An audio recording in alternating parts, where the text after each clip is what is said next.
So we have a small little panel, and we're just going to be talking about, well, you can see right here, the future of streaming, kind of where it's at now, where it's going, features that the community would like to see, how we utilize streaming in our own, personal workflow, maybe some of the challenges and things like that. It's just going to be a really, really casual conversation. It's honestly not even about just Beatsource. It's just about streaming technology and all things kind of streaming and how we acquire music and all that. So as usual, I'm going to set up my selfie stick here and cell phone, and I'm going to stream it for you guys. And hopefully, I'm trying to figure out what's the best way to position my selfie sticks here. I don't know. We'll see. Let me see what I can kind of get here. Don't worry, it's not all up in I know it seems close. It's not all up in your face. You're good. Actually, you know what? This is where we're gonna phone a friend. Can I task one of my phone a friends to just Hey, you want me to hold it? Yeah, you can talk to my people. You can answer them. I'll practice. You could whisper I'll practice sweet nothings. Vlogging like Rachel. Hey. Are you okay with this? Yes, I am. Okay. And it's got a tripod, so if you want to put it down, you can put it down. You're the one that told me to buy one like this with the remote. Always learning from Rachel. Amazon link.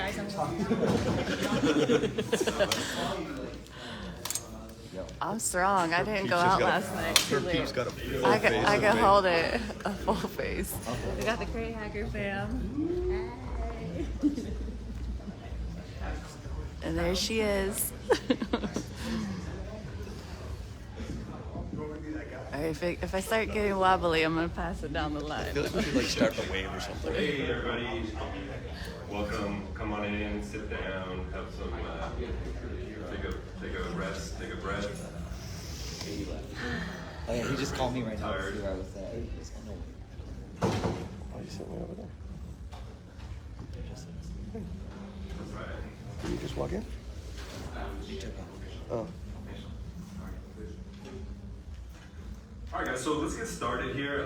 Looks like we're gonna have a little intimate group here, which is perfectly cool. We want to keep this super casual and kind of easy flowing. This isn't really meant to be like a seminar where we're just kind of orating to you guys. I really want to make this more about engagement. So, we'll do a little bit of talking here and then open it up for Q&A and let you guys kind of interact with us and ask us any questions that you like. Basically, we're here to talk about streaming technology, and the name of this panel is Streaming into the Future with Beatsource.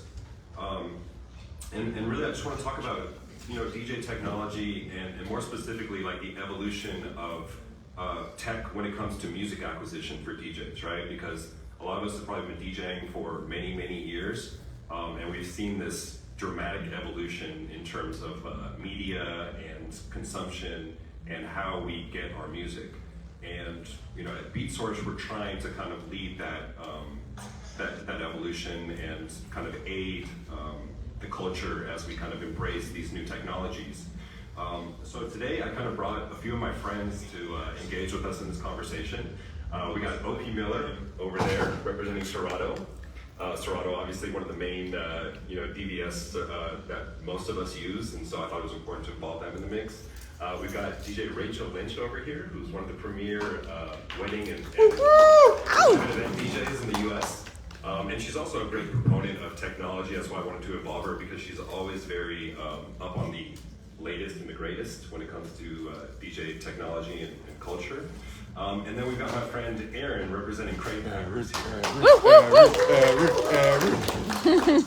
So, before we get into it, I kind of want to talk a little bit about not my history, but my company's history and what we're doing, right? So I'm not sure how many of you guys know, but we represent Beatsource. We started Beatsource about 2.5 years ago. But before we did that, we were running DJ City for almost 21 years, right? And I'm sure most of you are familiar with DJ City in terms of what we do. We're a record pool service. We also represent the culture. We try to shine light on DJ culture as a whole. But when we started DJ City 20 years ago, there were a couple hurdles in our ability to create a product that we felt was truly like this one one-stop shop for DJs, right? We always wanted to create a place where DJs could get their music in a streamlined way and get access to all the music that they wanted. But in running a record pool, there's limitations in that. So I'm not sure how many of you are versed on the business side of music distribution and record pools, but record pools serve to promote new music, right? So we're there to distribute new music from labels to DJs, professional DJs only. And we were able to build a really good brand and company with DJ City, but we were always limited in the amount of music that we could hold because we were only limited to new music, right? And as DJs, we like to play music going back to the 50s, 60s, 70s. So while we could create this amazing brand and this product with DJ City, we never could give the DJs everything we wanted to, right? Because we couldn't provide music, older music. There were certain labels that didn't want their music up on pools. So it was never this like one-stop shop that we kind of wanted to get to. When we started Beatsource, that changed a little bit because Beatsource is not a record pool. Beatsource is a DSP, and you guys are all familiar with DSPs in the sense of Spotify, Apple Music, Tidal, SoundCloud, right? These are major companies. And as a DSP, we were able to fully license our content from all the labels and get all of their content into the catalog. So it wasn't just that we could have the new Drake records and the new Future records or whatever, but we could have all the old stuff going back to the 50s, 60s, 70s, 80s. And so this was like an amazing opportunity for us at DJ City because we're like, wow, now we can finally give the DJs what they want, which is a one-stop shop to get everything you need. So that's kind of where we're at with Beatsource right now. We have a lot of things in the pipeline, a lot of developments coming. We're nowhere near the final completion of the product. And that's really why we're here today, is to connect with all of y'all as, private event DJs, because again, with DJ City, we were really focused on club and radio DJs, right? That was our primary focus because we had new music. And we to be honest, we overlooked the private event market because we knew we couldn't give you guys the content that you needed. Now that that's changed, we feel like it's an opportunity for us to connect with y'all, and that's why we're here. So with all that said, I want to open it up to the panel here. And Rachel, I want to start with you. So you've been a DJ for quite a while, and I just kind of want to understand throughout your history, what have been the pain points in terms of like music acquisition for you as a DJ? So I think you would start out with a great start with it. As a mobile DJ, since we're doing, especially an open format DJ, where you're doing all types of events from vintage car shows to youth events, charity stuff, weddings, bar mitzvahs. You have such an eclectic mix of people, right? You have to be able to cater to that audience, right? So having those limitations by pools and only being able to get new things, it really puts us in a compromising position. And I'm not gonna lie to anybody here, I would, you don't have to do a show of hands, but I don't think anyone in here could sit here honestly saying that they don't have some type of like illegal MP3 somewhere, anywhere, right? At the end of the day, you had to do what you had to do. So that was why I was so embracing to what you guys are bringing to the table, because it allows me to do my job ethically, feel better about my work, and make it a lot easier to acquire it versus, hey, you got this, got this on your hard drive, can you email me this? Like, that's what we had to do our jobs, and you're allowing us, to do it the right way. So, just like anybody else, you buy CDs, you rip those CDs, you just build your catalog over the years. But for people who are starting out, now, that might not have access to the old CDs, the old catalogs, this is a great way for them to just kind of start with the essentials. And you've opened it up to so many more potential talent that might not know where to get the music or how to acquire it ethically. So, really respect to you guys. Yeah, thank you. I mean, I love that. I think, for us, we see this as a useful tool for DJs like yourselves who are veterans and probably have massive libraries of every song. This is more of a supplement for you guys, but, Rachel, as you alluded to, for the new DJs, this is kind of a game changer because y'all remember that journey that we faced as DJs when we first got our equipment. And it's like, all right, now what do I do? We got to build this collection and spent decades doing that. We're just trying to make that experience a little more streamlined and easier, and not to make DJing easier necessarily, just to make the experience better, right? And ultimately, provide more convenience for you guys so you can spend more time doing what you want to do, which is either running your business or actually DJing itself. So thanks, Rachel, I appreciate that. OP, Serato's changed dramatically over the last few decades, and most recently you guys have done a lot of updates in terms of embracing streaming technology, whether it be the integration with us, with Beatsource or some of the other streaming services, or even tapping into like the Twitch live streaming era. So why do you think that is? Why has Serato kind of embraced the streaming technology? Yeah, I mean, it was super important to be in the space.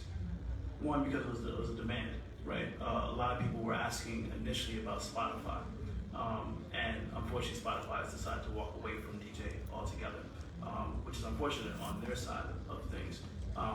And when opportunities came to start working with other partners, especially now with Beatsource and Beatport, it made total sense, right? You're gonna have this mass catalog that people can have their hands on, and also be able to be open for people who are just starting out to DJ as well, right? So, you know, as Kevin was talking about before, that having access to actual physical things like CDs, records, and so on and so forth. If you're a new DJ, if you're just starting out, you're probably not going out and buying an MP3 anymore, right? And if you're not a part of a pool like DJ City, then you're kind of stuck in a place to, you know, bit of vibe music. So now having access to millions of songs on the spot is great. And then especially then wanting to have versions of songs as well, the clean version, the dirty version, the acapella, the instrumental, things of that nature, that you might not be able to find other places, you know, is a great thing. So, you know, being able to meet that demand that people were asking for was absolutely important for us to be able to do.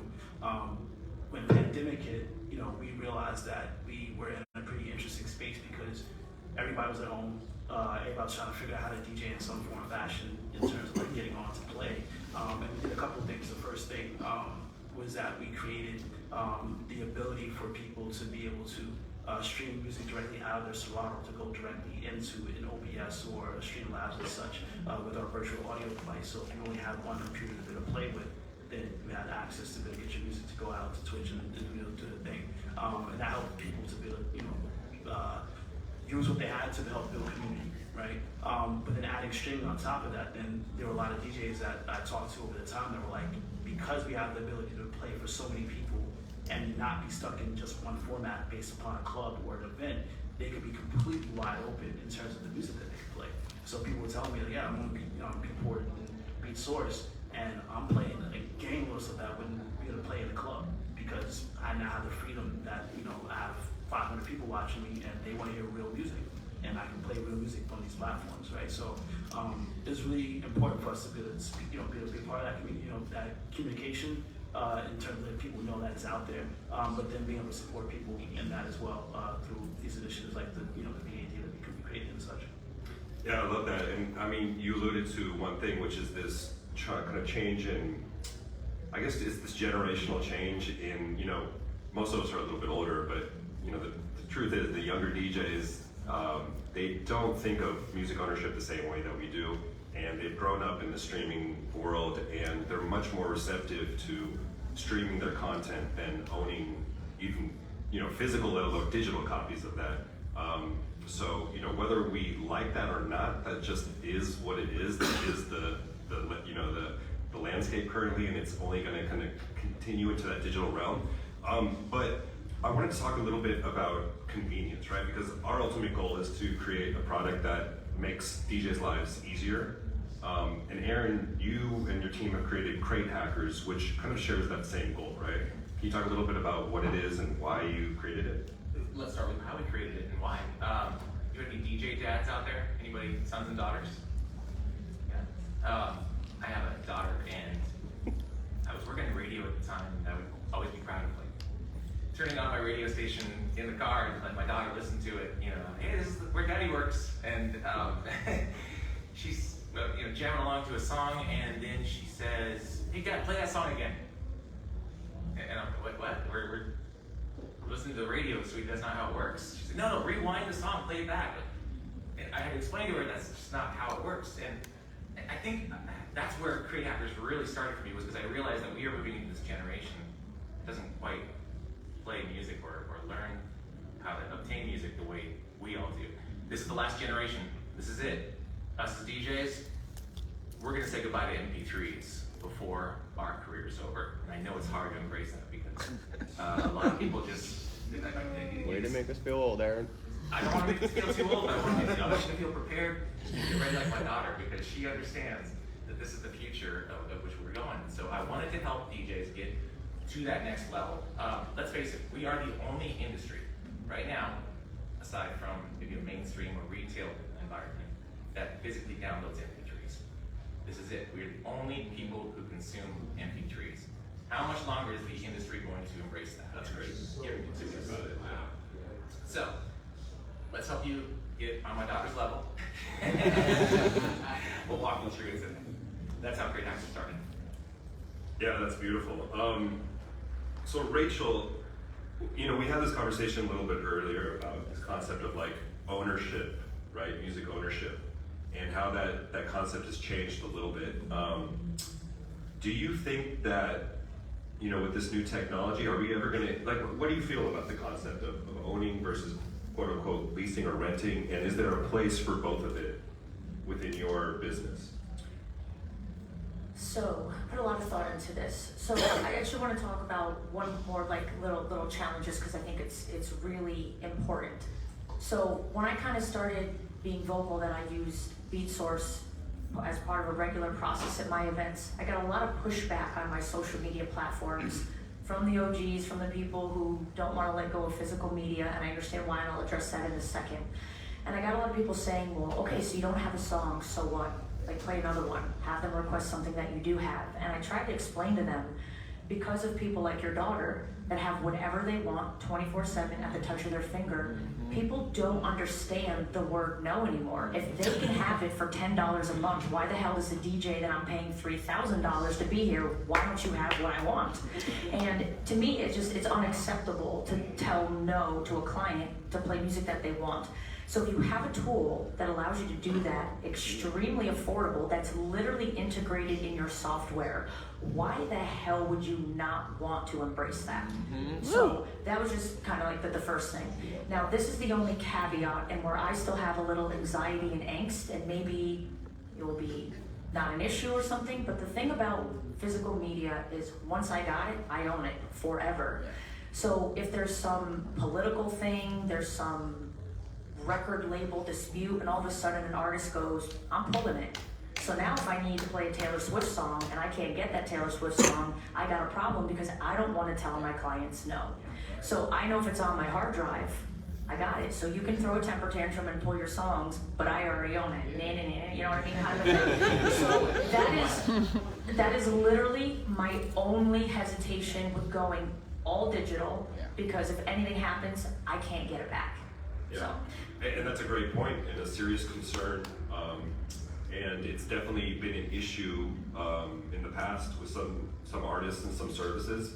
The one thing I will say is, as the technology continues to grow and as it becomes the norm, those issues will probably become less and less, because, you know, artists will see the value in leaving their content up and having them distributed through these platforms.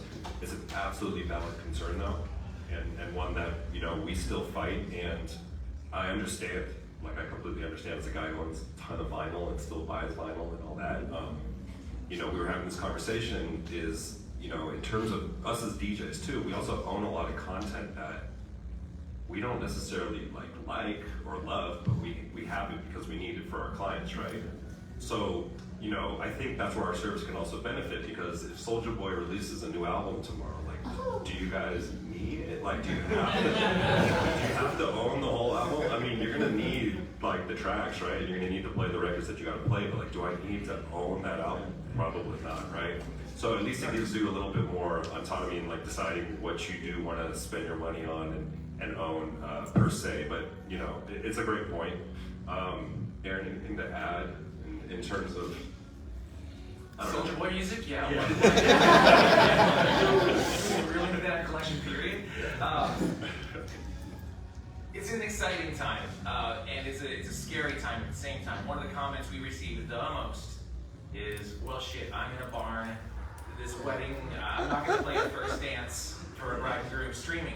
We get it. I heard there's this technology, it's called Beatsource, and you can offline cache, and you can do it offline. Now, we're talking to some pioneers here who are trying to figure out these problems that we're going to deal with.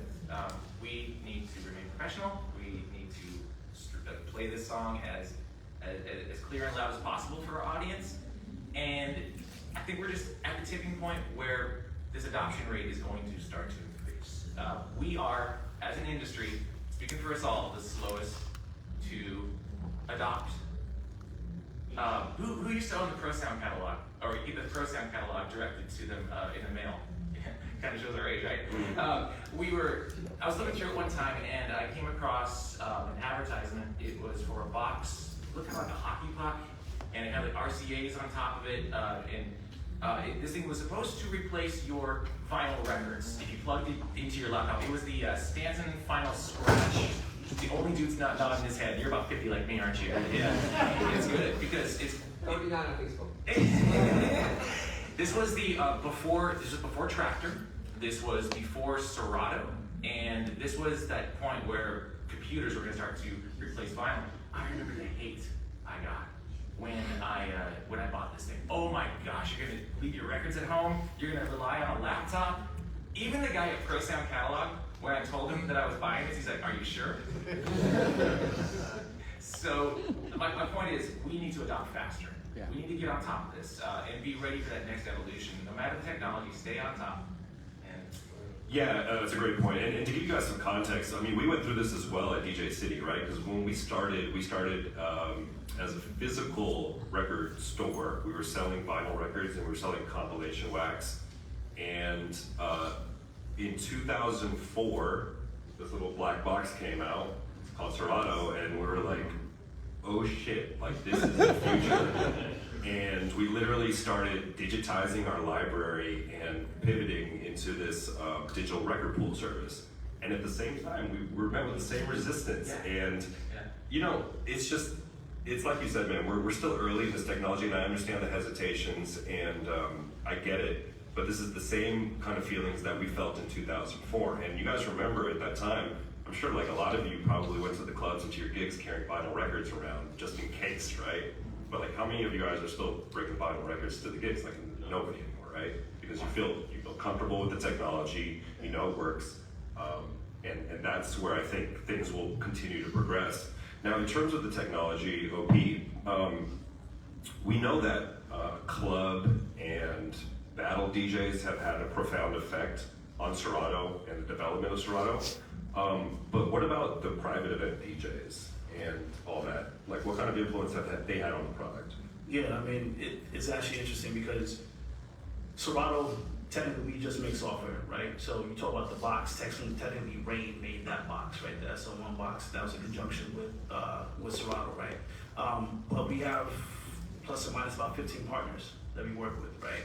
So a lot of our kind of thought process is speaking to different audiences with those different companies, right? Between Pioneer, between Rain, Denon, Hercules, a bunch of others, right?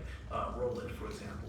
So sometimes it's like, hey, we need to make a controller or have a company make a controller that's going to speak to a very particular market. So like when Roland decided they wanted to do the 707, it made sense because that was something that was small enough, but it also having enough outputs and effects and mics and so on and so forth that spoke to the kind of mobile market, the wedding market, and so on and so forth, right? So we've been smart in thinking about how we work with our partners to make those things happen in the right ways, and we'll continue to do so, right? Like we know that not every DJ is going to be Craze or A-Track or Jeff or whoever the case may be, right? But the mobile DJs are just as important as those people are as well. And even for myself as a person who plays clubs but also does weddings and private events as well, I see the benefit in having these different pieces of gear, right? Something that's why I have to do a wedding in Sundays in Philly, and I'm gonna bring the 707 with me. I'm literally gonna put it in a bag, hop on a train, get to Philly, plug up, play, get paid, come back home, right? It makes total sense, right? But if I go to a club, I want to be able to play on CDJs, right? So being able to speak to those different audiences is really important, and we really thought about that a lot in the process of making product with our partners. That's great. Rachel, in terms of things that you would like to see implemented, either with our streaming service or just in general, are there any kind of advancements or things that you would like to see? You got a pen and paper. Oh. All right, so these are some of the challenges and again hesitations that either myself or just the general community has kind of voiced to me. So number one is, as a mobile DJ, I sometimes have up to 3 completely independent setups. I will have a ceremony in a cornfield. I will have a cocktail hour in a loft somewhere, and then the reception under some bullshit tent, or like that's been my life for the past year. Just I have 3 independent setups, different speakers, laptops, all of that, or even an iPad. I would love to know if your service, if I log into all 3 devices, if I can have access to my cue points, my loops, like all the metadata, so that I can literally flop between my different zones and have what I need when I need it. So that's number one. The 1,000 locker, because I know you guys upgraded a lot. It was like originally like 100 tracks, and then all of a sudden it was like, no, we'll give you 1,000. 1,000 is substantial, and let's be real, no one's playing like 1,000 tracks during a wedding. Even if you're like a TikTok mixer with like 19 seconds of a song, I don't think we're still getting through 1,000 tracks. But the problem for a mobile DJ, where I still want my hard drive with me, is I can't anticipate what a crowd of 300 wedding guests are going to want. So I might have availability of 1,000 tracks, but how am I going to know to pull up Frankie Valli for Aunt Mimi, not knowing she's gonna request that? So yeah, you can put like the essentials and the wedding classics, but again, I don't want to tell my people no. So if Aunt Mimi wants a Frankie Valli track that's like really obscure, I'm not gonna put that in my locker. You know, so I don't know how to make it work. I want it to work. Like I'm ready to just, yes, Beatsource, like 100%, but there's just these little things that are like, it might hinder me a little bit. And so that way I do the hybrid approach.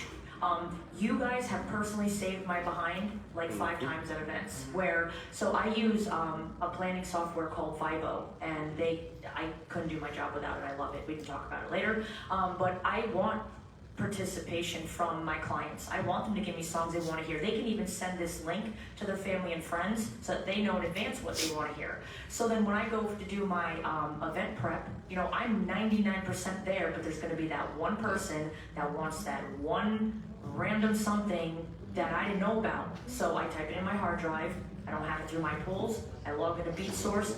Bam, here's that weirdo indie track that I'll never play again. Didn't have to pay for it, you know, directly. Like I don't have to make it a permanent addition to my catalog, and it's there. And Beatsource allowed me to play one song last Saturday that was the most lit song of the entire night. And if I didn't have you, that moment wouldn't have happened. So, What song was it?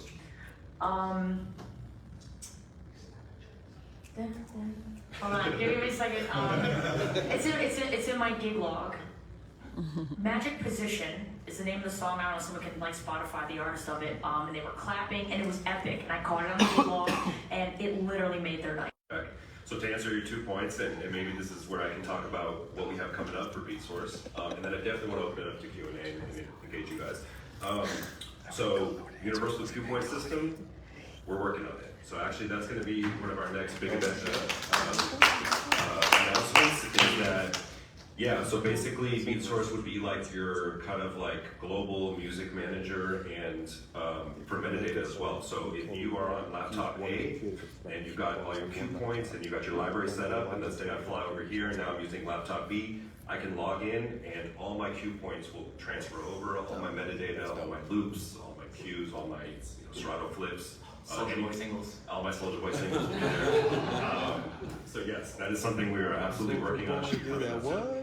And then in terms of the locker size, I can't guarantee that we will be upping that anytime soon, but I will say that it's definitely on the table, and that it's not out of the realm of possibilities that that locker size could increase to potentially unlimited. So it's something we're actively working on as well. A couple other things, we're going to be developing a mobile app to make things a lot easier for you guys to, manage and curate your content on the go.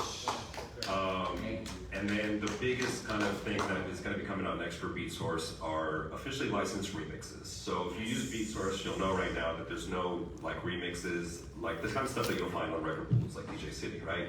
No bootlegs and kind of like illegal remixes. Well, right now we're in the process of legally licensing that kind of content with labels, since it'll be the first time it's ever existed in the history of the industry. And basically what it means is that producers will remix a track, get it on a Beatsource, and when a DJ plays that remix, the rights holders will get paid, and also that remixer is going to get paid as well. So it'll all be completely legal and super exciting for us. So lastly, Aaron, any updates for Crate Hackers or anything else you want to talk about Crate Hackers in terms of the actual product? And then let's open up for Q. Well, we're on the same path. Beatsource and Crate Hackers, we see the future. We know it's a rocky start, and we're doing the best we possibly can, but when we talk about metadata, we talk about the information stream that we're receiving besides just the streaming of the song itself. I'm working behind the scenes, and I think we brought this up in Arizona at the Beyond the Music retreat. I think we also need to brace for the impact of artificial intelligence and how robots will be taking over the DJ booth to some extent. It already is. It's already happening. Our jobs are still safe. Don't worry. Big Sky, Skynet is not taking over our jobs. But let's work against them. Okay? As DJs, there is a treasure trove of data that I know exists, not just within charts. You can go to Billboard and see what's #1, but wouldn't it be even more exciting to see music in a molecular level of a song? Think about this. Looking at a song and seeing the waveforms is one thing. Being able to look at the tags and see, are we looking at a happy song? Are we looking at a sad song? Are we looking at a danceable song? Are we looking at a popular song? There is data out there that is being used by the Spotify's, by the Beatsources, by the titles that just collects this kind of information, and I love it. It is a weapon that I can use on my dance floor. If I want to make that party sing and laugh and be happy, I can push play on a certain song. If I want to get emotional, if I want to make babies on the dance floor. How many babies have we made? Think about this. Song we play. Got somebody to get brave enough to ask that girl out. My point is, if we can work with that, if we can weaponize this data, if Spotify is using it against us, why can't we use it against them? So I'm behind the scenes working on the fight. I agree completely. I mean, you put that pretty aggressively in terms of like weaponizing and all that, but I mean, we're definitely using that data to help you guys as customers as well. So if you're a Beatsource subscriber, for example, every month we'll send you a monthly DJ report, tells you how many tracks you mixed that month with Beatsource, what your top genres were, what your top artists were, what your top tracks were. So all these insights, we are using it for good, not for evil, to kind of help you as DJs. But yeah, let's open it up to Q&A and let's talk. I think we have a roaming mic, so Daz, if you want to just hand it over. I just have a question on that exact point. Sure, grab the mic. So we're I hope I don't let my cat in the bag, but I moved the country. It's like the hottest shit out there for girls. Oh, country music. Okay, yeah. You're gonna figure out how that 55 beat per minute song is really 100, so I can play it, or it's actually 120 beat per minute song that's a slow song? Okay. Right. How? How do we figure out You that? just said it's a... With the metadata? Yeah. Why? Such thing? I mean, there's third-party services that can extract that kind of information. Yeah, it can be done. Is it available for the DJs yet? Not quite. Well, maybe that's the point why DJs are still relevant, right? How AI is not quite there yet. I really want to, it's a good point you bring that up, because here I am sitting here looking like a cyborg. And this is not, I'm not your robot DJ. I have a heart, I look at the audience, I don't play a mixable playlist from start to finish, y'all. Even though that's what I'm offering as a service. I do not walk into a crowd and just automatically scan the room like RoboCop. I'm looking, I'm seeing, is there a pulse in this room? Can we get this? Can we get this to react? Can I use my experience as a DJ to ebb and flow this room? You still gotta have that. Artificial intelligence will never take that apart. Yeah, and I also just want to say, like, while we are trying to make things more convenient and lower that barrier of entry for DJing with Beatsource, like, we're not trying to take away like the culture. And actually, I tell people all the time, like, you still got to dig and like look for dope shit and play differently and be a dope DJ. Like, just having access to these playlists, they're not meant to be like played 1 through 30, right? Yeah, no. It's just meant to give you guys inspiration, access, and then let you do what you do. Well, let's face it too, like every home is now a record store.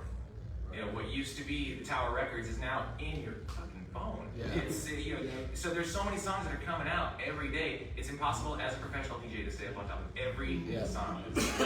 It's Beatsource, Great Hackers, and other streaming platforms that are going to help you find this curation, and then you decide what to play and when to play. Facts. Yeah, I just want to say thank you because this is very helpful. Because right now, with the culture, I feel like people almost expect you to be their playlist. You know, and that's the biggest struggle. Yeah. 'Cause here I am, I'm trying to do what I do with my style, but the other issue is that I'm playing for so many different crowds every single event. So I can be playing Caribbean music one weekend, pop music the other weekend, and I could just go strictly Asian music. I mean, it's just all over the place. So I have to curate my music every single event. Yeah. So sometimes somebody may come, hey, can you play this song? I don't have it. You know, if I don't want to be rude, if I have to search it, but you know, it'll be good to be able to find out on that. So I wanted to ask on the locker, can you shift it every time, or is this okay? Yeah, you can use it unlimited in how much you use it, right? So you can put only 1,000 tracks in at once, but you can take those out and put in another 1,000 unlimited, right? So if you got a gig on Saturday and you're like, I need these 1,000 tracks, then you do that gig, you're like, I don't need these anymore, you can remove it from your locker and put in another 1,000. Okay. One other thing I just want to add really quickly, I made a huge mistake, and I bought the new Mac laptop. And I'm like, you know what? I'm preparing, like I'm gonna make sure that I have the massive amount of space. And I think I paid to put like 4 gigs or some crazy shit in there. 4 terabytes. Yeah. But here's the crazy shit. Excuse my language. That storage is in the cloud. Yeah. So now my mistake is that I'm thinking I'm petrified because I got killed one time with Apple where they took all of my music and stored it in the cloud, and I don't even know where that MP3s are. And I can't even go into iCloud and say, can I retrieve my music back? It's gone. So now here I am. I got this huge, massive laptop. I'm psyched, but I'm super petrified to know like what's really gonna happen to my music because it's not on the laptop. It's in the cloud. In a sense. So this is gonna allow me. I'm listening to you guys speak. This maybe will help me be a little bit like level-headed because because during COVID, after that happened, I didn't want to play music. Period. It crushed my heart. I'm still slowly getting back to like, all right, my music is there. I can build it back. I can come back to life. And I found you guys because you guys, Great Hackers, kind of helped me like, all right, this is what's missing. Try to pull it back together. So I'm slowly trying to get back into the swing of things with that. Yeah, I mean, listen, the technology is a blessing and a curse in a sense because it's so new that, you know, you run the risk of things kind of going awry. I mean, Opie can talk about this in terms of working with Apple and Serato. It's Too many times. There's a lot going on. Look, I mean, Apple does not care about us. I mean, I'm just gonna be very honest, and that's not to shit on that part of my French, but just being real about it, right? They care about their top end and they do what they do. We're the last of the chain for them, right? So at Serato, we're always having to chase after them in what they're doing, right? There's a reason why the last 3 operating systems are always the ones that work with Serato, right? Right now it's Monterey, it's Big Sur, and Catalina, right? It's because Apple only supports the last 3 operating systems that they make. So if you're on High Sierra, you're on, Yosemite, whatever the case may be, like you're pretty much stuck if you gotta get to a club and you go to plug up to a new piece of gear, it doesn't work.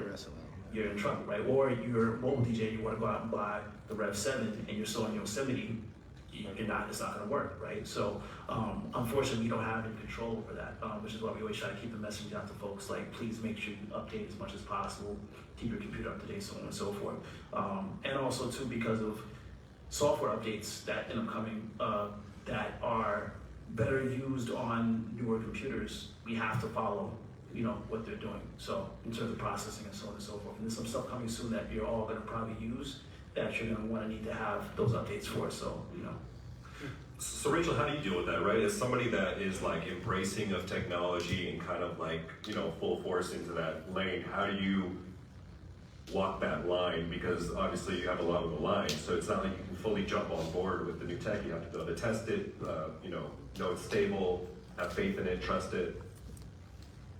So I own multiple controllers. Actually, my wedding ring is a 707M, so super dope unit. Yeah. I have Denon. I mean, I'm not like a I'm not a brand snob. I use what I need to do the best I can in the moment. But if I get a new piece of gear, I'm still using my old one while I'm doing, test runs, literally in my living room for a couple days. If I do so I use Virtual DJ. If I do an update, I'm gonna do it on a different laptop, a couple weeks out, do the update, make sure it works, and I kind of casually just drip it in. I just don't, buy a new piece of gear, update right now, and then bring it out, the day before, the most important day of somebody's life, because the stuff I have, I know already works. So you ease into it, you test it, read the manual, things, and just make sure it works before you bring it out. Cool. Yeah, and with us as Beatsource, we're fully accessible. So if you guys are using the service, you have questions, comments, feedback, issues. I know Serato's the same. Like we're super accessible. We want to hear from you guys. So please let us know. Don't feel like you need to get frustrated and cancel or kill us on socials. More questions? I actually have something. Yeah. So I'm the OG. I've been spinning records like before probably most people in here were born. But my question is really, where is the technology in terms of me being able to trust? I mean, we talked about, we can hook up to the internet and do the streaming and all that stuff, but I'm always scared, and I spend a lot of money on technology that, like, I just moved to 5G and all that stuff. So, but how do I know that I can trust? What are you guys doing to make the streaming as reliable as possible? And that's a techie question that maybe I don't need to know, but I'd like to know just to feel better. No, that's a great question. Yeah, for sure. I mean, so our company Beatsource, formerly DJ City, we partnered up with Beatport, and Beatport is this massive company in the electronic music space. And the reason we did that was because it gave us access to their tech team of 40 developers all over the world, and this massive technology team that would give us the opportunities to do what we wanted to do and do it in a reliable way, right? So when we started the streaming service, again, this service is built 100% for DJs, and so we knew we needed to focus on reliability, offline ability, these things, right? Because we know that's vital to DJs, whereas those other streaming services are really consumer services that happen to be integrated with DJ services, and they don't have those abilities. Stability, reliability, all that's super important to us. We've got a team that's dedicated to that of developers. That's their only job. They're called the SRE team, site reliability. I think the only thing I can say is, these are the same questions that we were asking ourselves in 2005 when Serato came, right? And we're like, well, the laptop freezes and this breaks.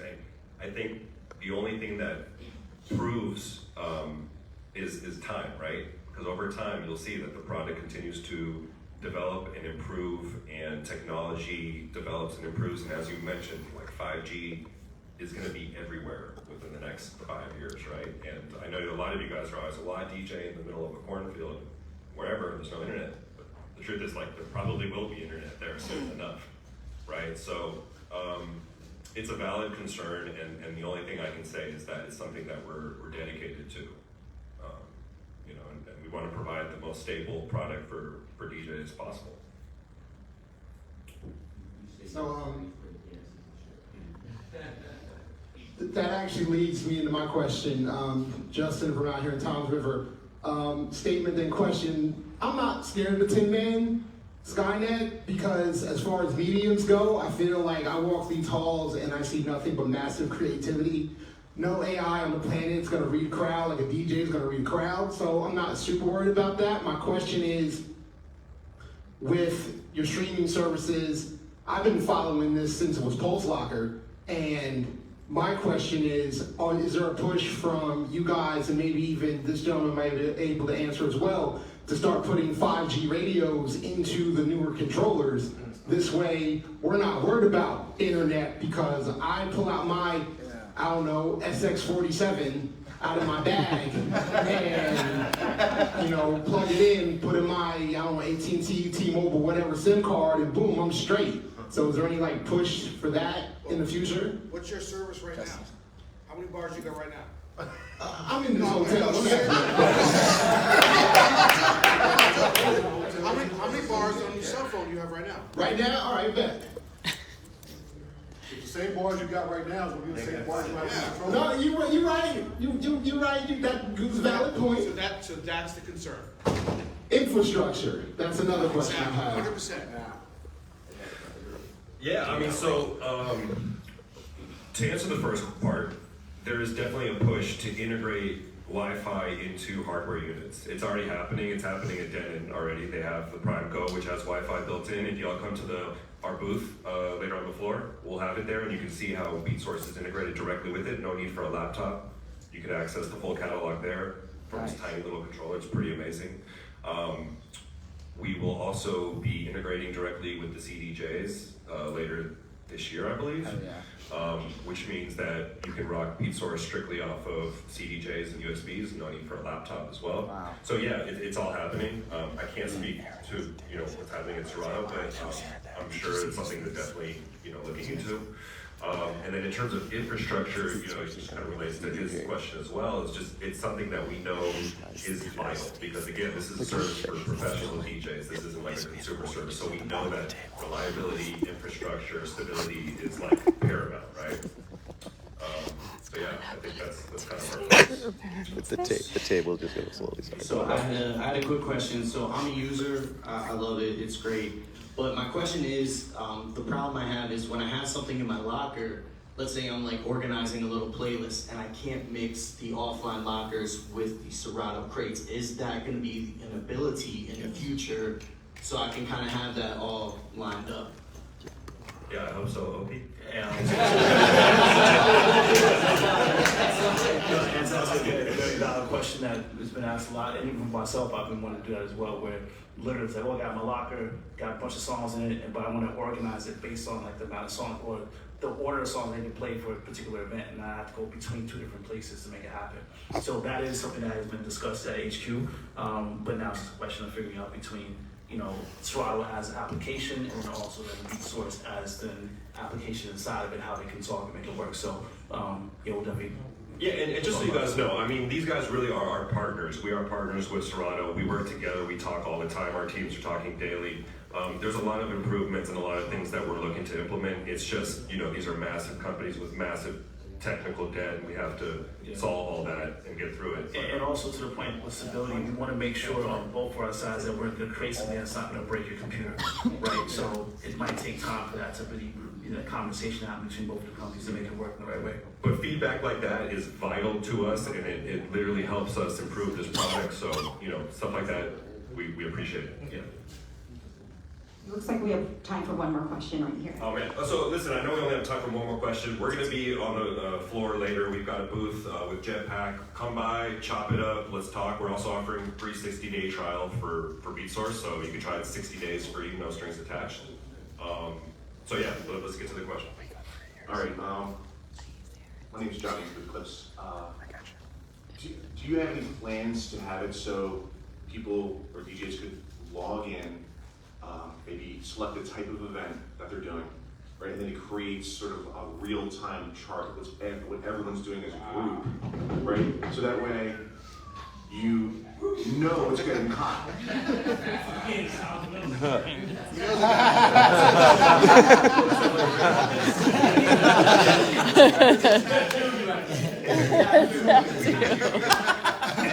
just like I mentioned, that we're partners with OP and Serato, we're partners with Aaron and Craig Hackers as well, and so we're trying to work together to. Yeah, charts is a big deal for us. We watch it like stock figures. Like almost our own little social world of DJs, creating our own little charts in real time. I believe that you need to come to my booth. I really think that there's a missing link in DJ charts. There's not good DJ charts. There's Billboard, there's media. They change so fast. It's like it's cool this week. Yeah. Next week nobody cares anymore. Right. Yeah. Well, what are the DJs playing on the dance floor is more important to me than finding out what they're going to play what's song working America. too. So we're working on that. There's some other amazing technology that's just in the cooker, and we're just along for the ride.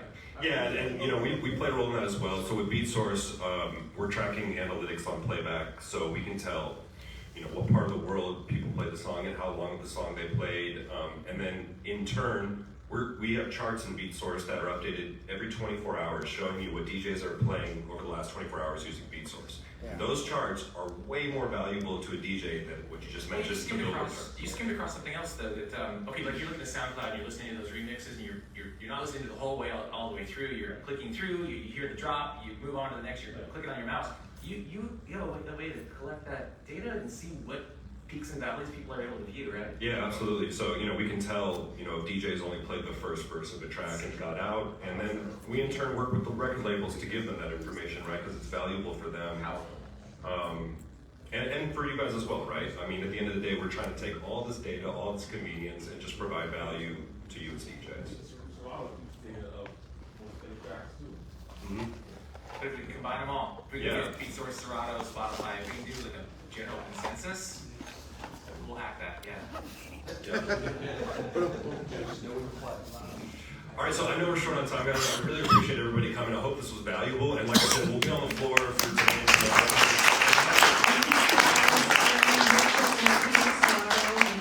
We're at booth 505 if you'd like to join us in the exhibit hall today if you have any additional questions. Well, we got 37 of you, so yeah, folks, I'm totally available for any questions. If there's anything else specific about the service you'd either like to see or want to know, please send me a message. Obviously, I have no problem, chatting it up with Asher or Courtney from Beatsource.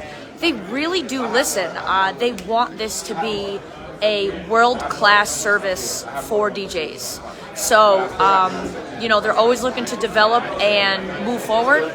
This is also cameraman number 2. I'm rewatching this to see how good you did. Might be a little shaky. Ooh, that's right. All right. So with that, I think I'm gonna call it a day today. Oh no, come on, man. Thank you, Rachel. Thank you so much, everyone. This is Courtney. I just was telling them any ideas, any suggestions, any other questions. Hit up me. I'll let it to you. DJ hit up her. From Beatsource and DJ City in Beatport. Please hit me direct if you have any questions. Rachel, thank you so much. Thank you so much for having us. Awesome. Perfect. Thank you. I'll see you at the booth. Absolutely.